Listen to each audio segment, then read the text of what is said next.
A man that the Europeans have to come and borrow money from. Even to date, the monies they borrowed from him has not been paid. We need to stop teaching our children these Western histories. If blacks come together, I have been saying this, if Africans come together, if blacks come together, the circle is complete. Understand what these people has planned and what they are perfecting. Our syllabus, our curriculum should avoid all these teachings. Teach our people about Africans.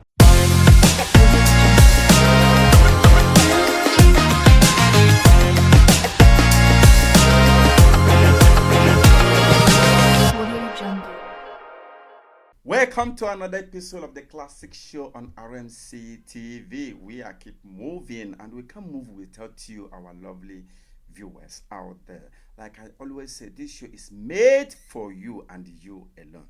Let's interact like I always say. Please leave your comment on the comment section, and please always endeavor to help us by sharing. A share means a lot to us. And don't forget, when you subscribe, click the notification button so that you can receive our subsequent posts. I remain your host, Mr. Ajah. Today, we are diving into Pan Africanism. Who is Pan Africanism and what does it stand for? Today, I'm here with my the most appeared, if I'm not mistaken, guest on this show, to also educate us on Pan-Africanism. You're welcome. Thank you. Your name?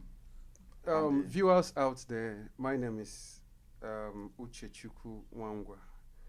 I'm a Pan-Africanist. I'm an artist. A whole lot. You're welcome. Thank you. Thank you. So let's just move straight to the point. Who is Pan-Africanist, or what is Pan-Africanist? A Pan-Africanist is one who believes in the unity or unification of Africa. It is one who believes that Africa can grow. Africa can impact by being together. It is the one who believes that all blacks are from the mother Africa. That is a Pan-Africanist who believe in the unity of Africa and oneness of Africa. That is a Pan-Africanist. And I happen to be one. The unification of Africa, I happen to be one. Will I be wrong when I say that the definition of Africanism, like as you rightly say, uniting Africa and so on and so forth, don't you think it's an illusion? It's impossible to unite Africa. Uniting Africa, saying it's an illusion, I would say that is the way we have been made to believe.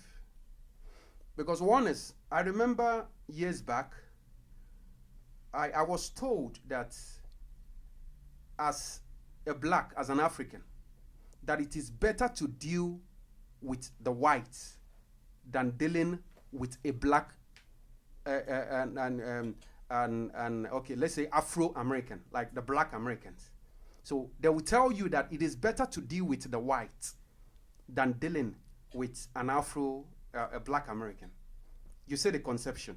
And now, go back again. It is better to deal with the black America than to deal with the main African person. And it is better to deal with a white than to deal with the black American. I'm coming. Let me rephrase. When I was growing up, I was told that it is better to deal with a white person. Okay. Like say, maybe you have an opportunity of getting to the US or so. It is better to deal or marry or do whatever with a white than a black. Well, that's the reality. Why do you say so? Evidence of the news and the result are there. Oh no. Now, what I'm trying to establish is that is neocolonialism. That is the seed that has been sown to make sure that we keep being divided. Now, let me also tell you something. I had a black American friend who came down. I was opportune to interview her, and so she was restricted from coming to Africa. Okay. she tried, they were restricting her that she shouldn't come. That Africa is this, Africa is that. Africa is bad, Africa is this. The weather, the environment, the this, the that. So she came. When she came here, she said that the things they were told over there is different from what she's saying. Yeah. Do you now see the narrative? Yeah. Now, to the black Americans, they are told to avoid Africa. Then to Africans, we are told to avoid the blacks.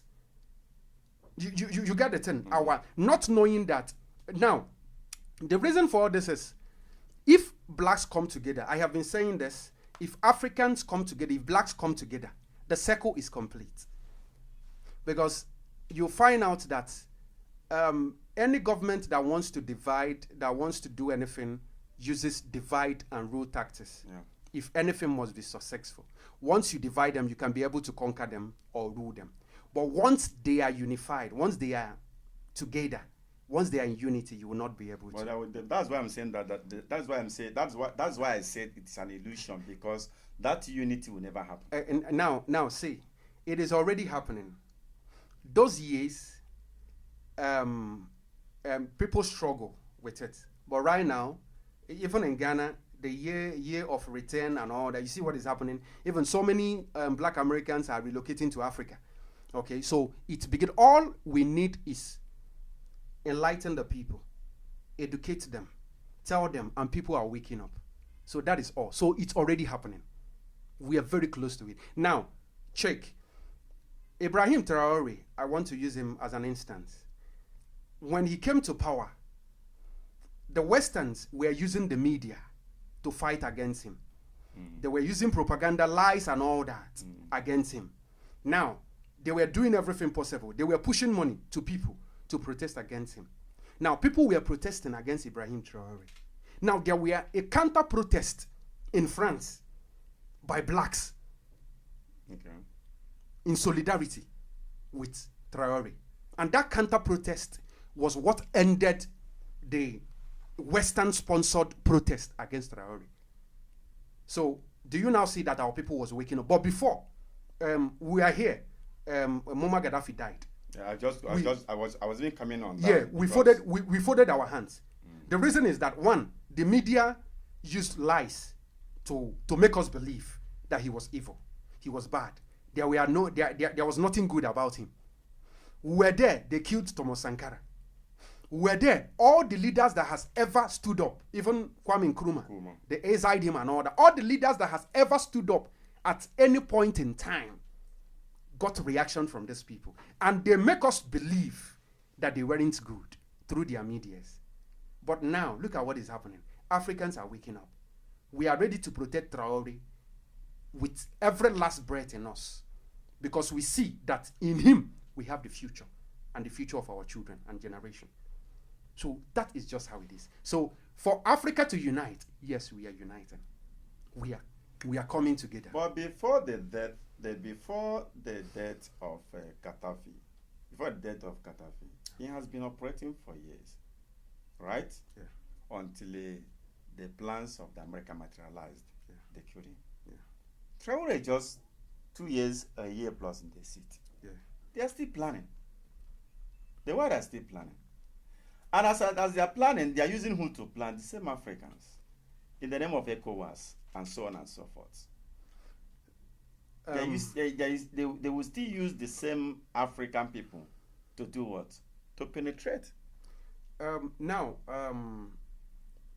you know, when the whites came, like during the colonial times, when they tried to fight against Africa, they succeeded in conquering so many cities, so many nations and all that. So many kingdoms fell. But some did not. So what they did was to that was when you see them coming in, using some of the citizens or some of the people, the hungry people and greedy and selfish people. It started then. So when they tried to use their militaries, this thing to fight, and to enter, and it couldn't work, so they started this system. Take some group of people, lobby them, give them money, bribe them, then set them in. And that formation is still work up to tomorrow. Yes, it's working.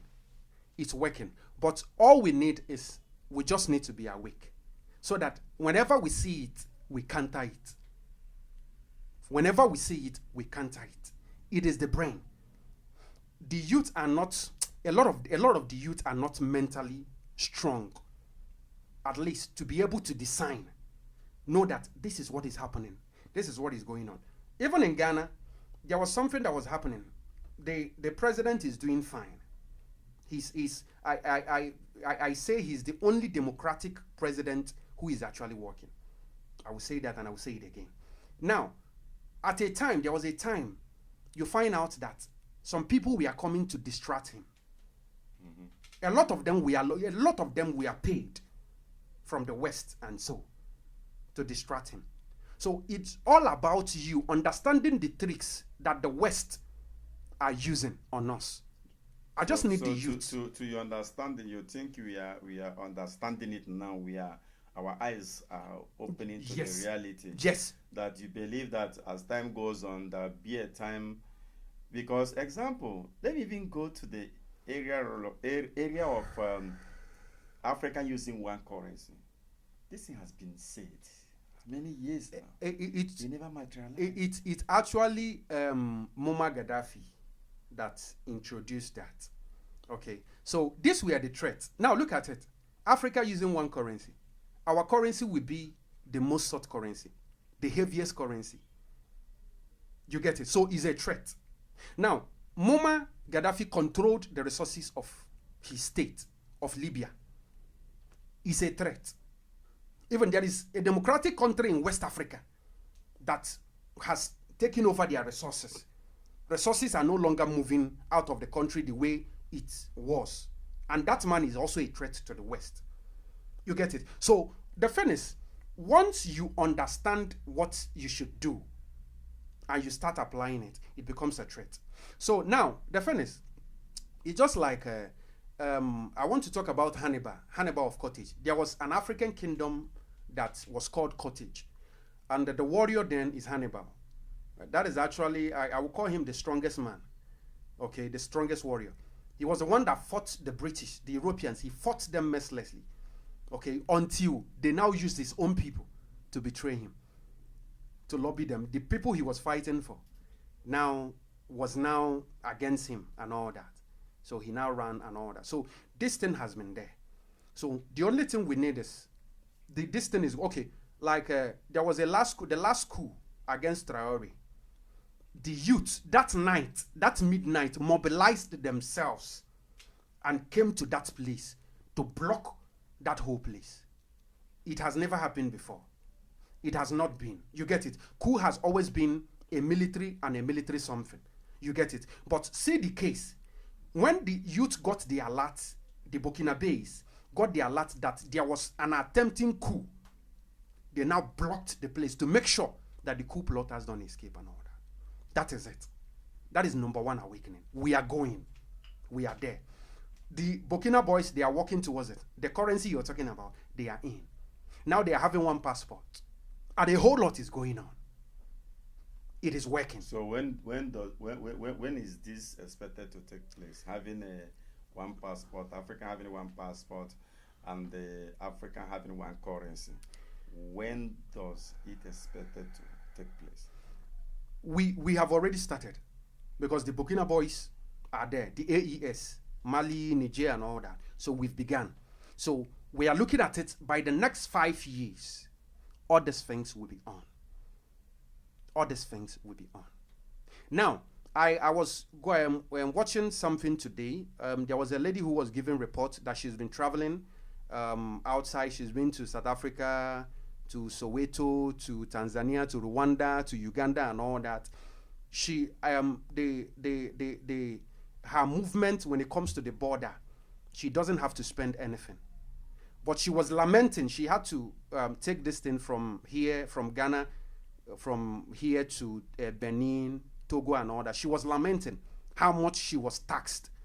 You get it? Now, somehow, ECOWAS is also a problem, a very big problem. I must say that. Yeah.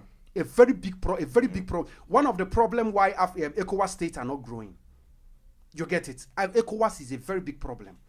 Okay, because you can't tell me that from here to here, I will have to spend the amount I have to. What is going on?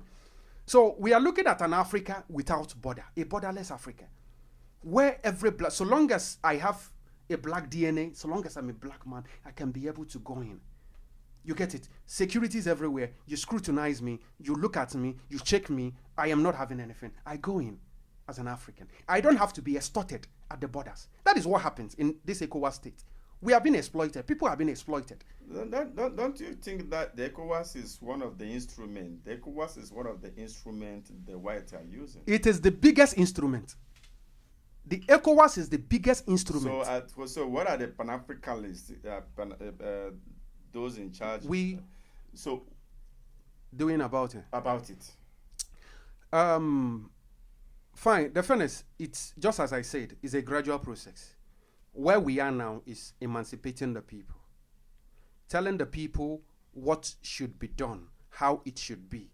So once the youths are free mentally, understand that this will favor everybody. This is for blacks. This is for we, and understand that we are one people. You know the fairness. So in this plan, on this tangent or movement, yeah. Are we expecting to have one president to rule the whole of Africa?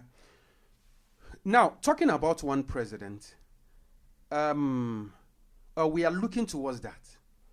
Okay, because that's impossible. No, I am coming. It will be possible. How can it be possible? The fairness. You have your states. It's just like America. America has federating states. While you have the center, where Donald Trump administers. You get it? But all those states are all independent states. You get it? So that is what we are looking at. You get it? So we are seeing an Africa where other countries will be independent. So then the country will now relegated to states.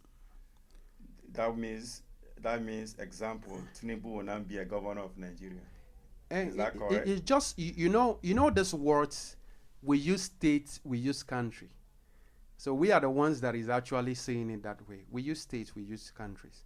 So if you choose to call countries, fine. If you choose to call even states, in America, America is a country. Then when you come in, you have states. You have states. Those states are countries.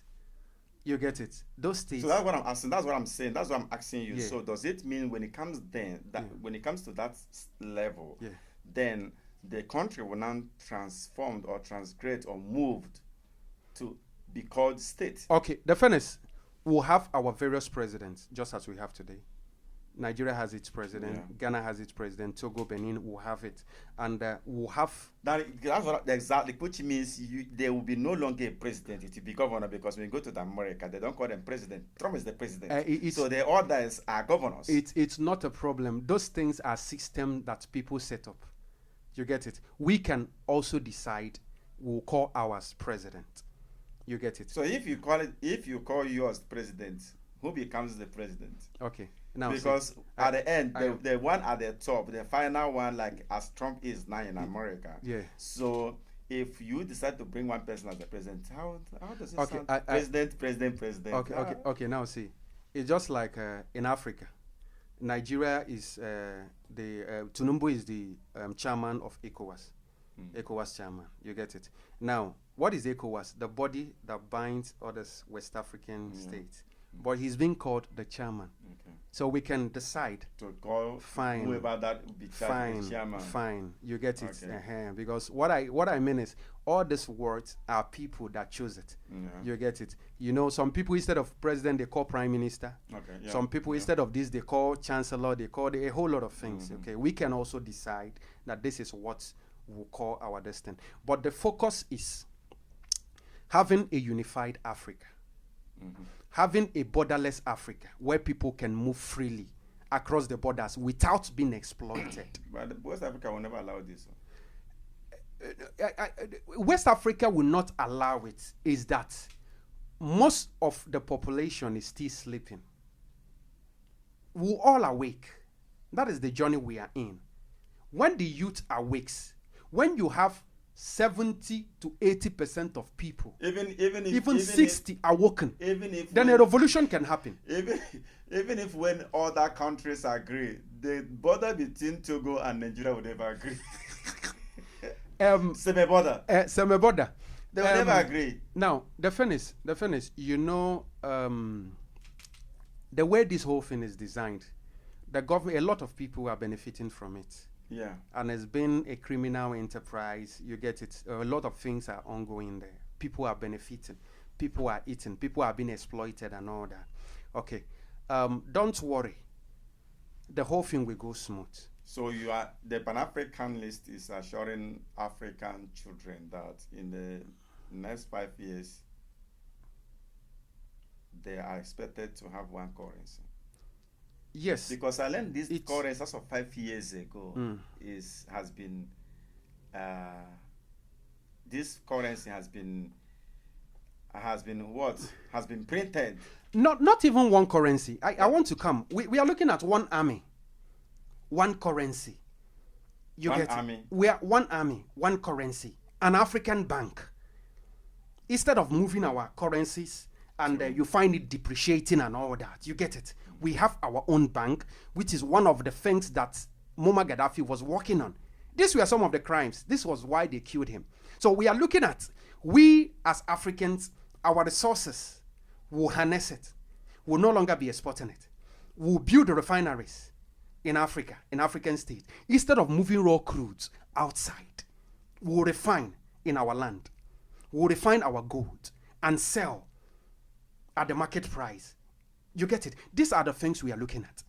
Now, Africa, they say Africa is independent. Now, if you come, you say Nigeria is independent.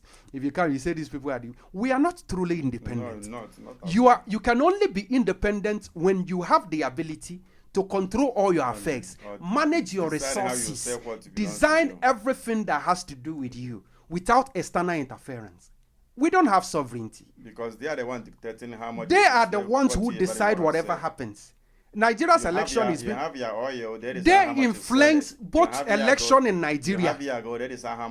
Everything that happens, they design it. They decide it. So that is it. So we are not truly independent. We are not truly. That I totally agree. Fine. So where we are, that is why we are pushing this narrative. Me, I stand for. You see, the military boys, the AES guys, they are doing well. And if Benin was able to succeed, if not the interference of Nigeria, the West used Nigeria to truncate that coup that was going to happen. If it had happened, then you know that it will be easier for ECOWAS to have a better state, and development and growth will move faster, just as it's moving in Burkina. But it will happen. It will happen because the people are waking up. And if that is the only way, if we can't get a true democracy, then I think the only way is military. Because looking at it, democracy has never favored us. With their machineries that make sure that Africa stays down. But is this agenda, is it going to stop the slavery going on even within Africa? Because as we speak today, many Africans are being slaved in a place like Libya, even Morocco, and some other countries. Now, I want to say something. The slaves you're talking about, who is buying them? The West? No. Some of them are our people are buying them over there in Libya. Buying them to do they use them over there the way they can. After using them, they'll kill them. They can. Fine. There has been accounts of organ harvest in Libya and all that. Those reports has been there. You get it. But one thing you ask yourself is, where are they selling all these parts? So, but my who is buying them? My point. You get it. You find out that it is still these people that is buying them. Look at what is happening in Kenya. I was watching the documentary. Now, both motor riders and all that, you find them. You find them. You have to go and donate your destiny. They pay you peanut. Now they pay them big money. They come to these people. They pay you peanut, and they take the money. It's happening in Libya. And there is a popular hospital they are using for that. And these crimes are going on. And the government... No, I don't think it is a crime. It's not a crime. It is not a crime. Because the thing is that if the government of the country is doing what they're supposed to do, these people wouldn't. Example, there was a time things became so tough, and I have heard about this, how they call it, where you donate inventory. Okay. I've heard about this inventory, and I had a lady friend who lived in America, and he was calling the amount of money that the people pay for inventory. Then I realized that it is also taking place here in Ghana, and I went to the hospital. They took my blood for a test. At the end, they called me, and I asked how much. If you see the amount of the money they mentioned, I insulted the person on the phone. You want to take my sperm to go and give to somebody to produce a child, and you collect over thousands of dollars. You're coming to give me a peanut to take my sperm. I told him that no, if rather be the case, I will use my soap and my medicine and spill it out of the bathroom. You understand me? Now, so the thing is that it boils down to the country itself. What is the economic like? That is why I told you that Africa is not truly. That is why I told you that Africa is not truly independent. Now, talking about the slavery, if your country, the reason why people move is because their countries are not comfortable. You see, I'm coming. Yes, who made it uncomfortable? I'm coming. Because I know you will say white, but the truth, at times, let's tell ourselves the truth. I'm coming. Let me finish. Let me finish. Let me land. If we stabilize Africa, yes. If we stabilize the countries in Africa, nobody will move. Who will stabilize it? If there are jobs in every country, in Africa, nobody will move outside. People dying in Mediterranean seas will not move. You will stay in your country. Everybody will stay in their country. So the slavery will not. Yes, but the point, the truth is that at times we hide from telling ourselves truth. Each time we blame white. Yeah, they are using our people. No doubt about that. Hold on. Up to today, the trillions Ajah took from Nigeria is still in a white man country. Okay. Right? Okay. We have not retrieved that money today. I'm coming. The Nigerian government has recovered that one. How much? It's not up to 10%. Now, let's even use what is happening here in Ghana. Kenneth Oforiatta, where is him today? He's in America. He has been arrested, right? It wasn't the white that came and they forced him to take that money. That billions of dollars or millions of dollars. He took it. And definitely he took it and put it somewhere. Not only him, many other politicians, back to even in Nigeria, you took the country money, you loaned it outside there. You don't use it to open company in your own country. You take it to another man's country. And you say what? But now let me tell you something. Well, is it the white people that told them bring this money to come and hide it in our country? But those people, when they run to those countries, you find out that they share them. No, even when you share it, bring the one that is your own share back to your own roots and develop it. Now you go to the same white man, take a loan of 3 billion, a loan of 5 billion. You come back. What you take the loan for, you will not do it. You will now take the money back and go and put on your own bank account. You understand me? And now come and source for a loan to go and pay for the money that you borrowed and use it to go and put somewhere. And the white people, they will also take the money you put in your account, use it to give their own people loan and use it to build their own company or their own country. Is this not the foolishness of Africa? Now, the fairness. We go into the West to borrow, or we take loan. What for? When we have all what it takes here. You go to IMF, you take loan from IMF. What for? When the money they are lending you is actually coming from here. Now, at the end, they take the money back again. And you steal the money and take it back. So we are the problem, not them. Now, see. They are the ones that corrupted your mind. Gave you money. Okay, like what is happening in Burkina? The guy who ran the coup against Traoré, who is trying to unseat him, who is trying to assassinate him, and so somebody gave him money. The West paid him. They gave him money. Then he influenced some others within the cabinet. You get it? So what if the West wasn't there? What if there was nobody backing him? Do you understand the thing? So what they do, yes, our people are involved, but they are the ones that initiate this idea, sell this idea to our people, and tell our people that they will protect them.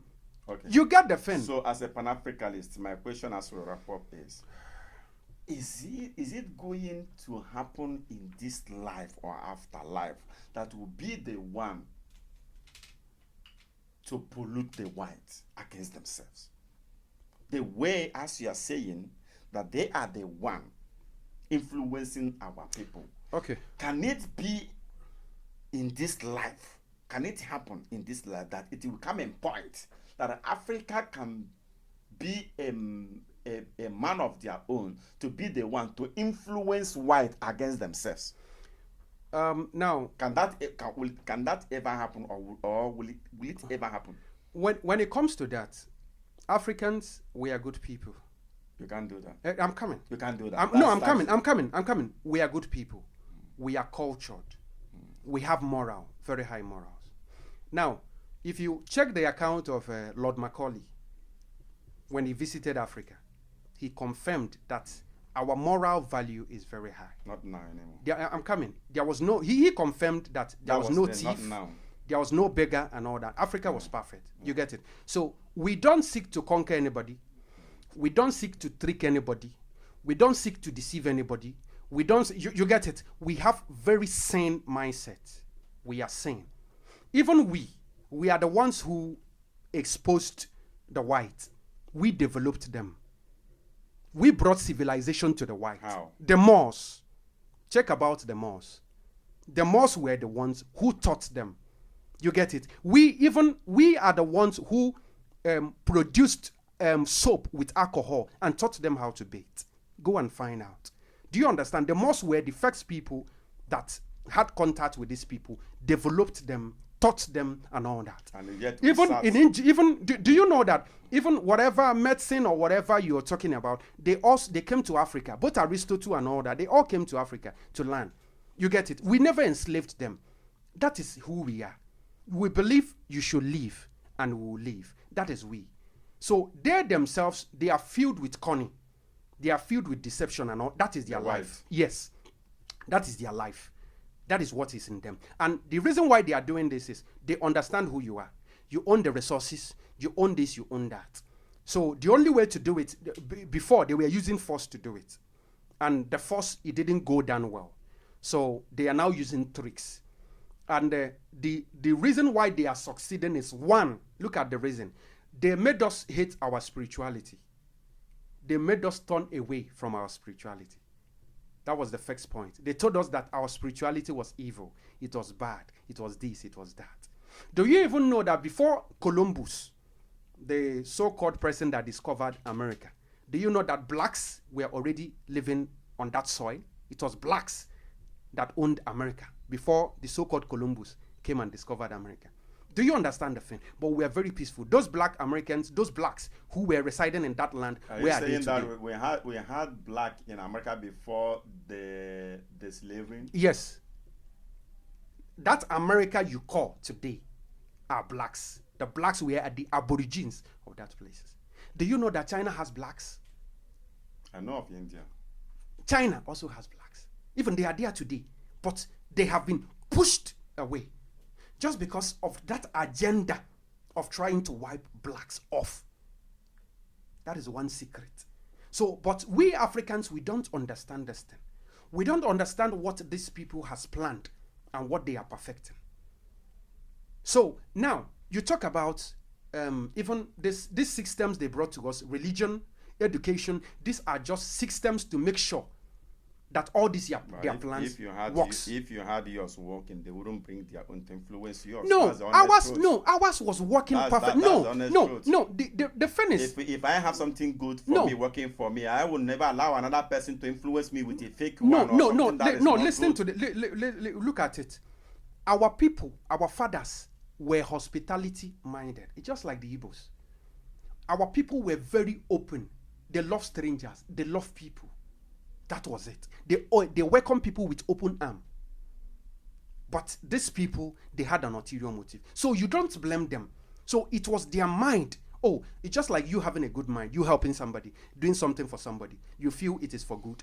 And at the end of the whole thing, you find out the person using evil to pay you and all that. Okay. Now, finally, something I want to say is, Africa, we need to have educational sovereignty.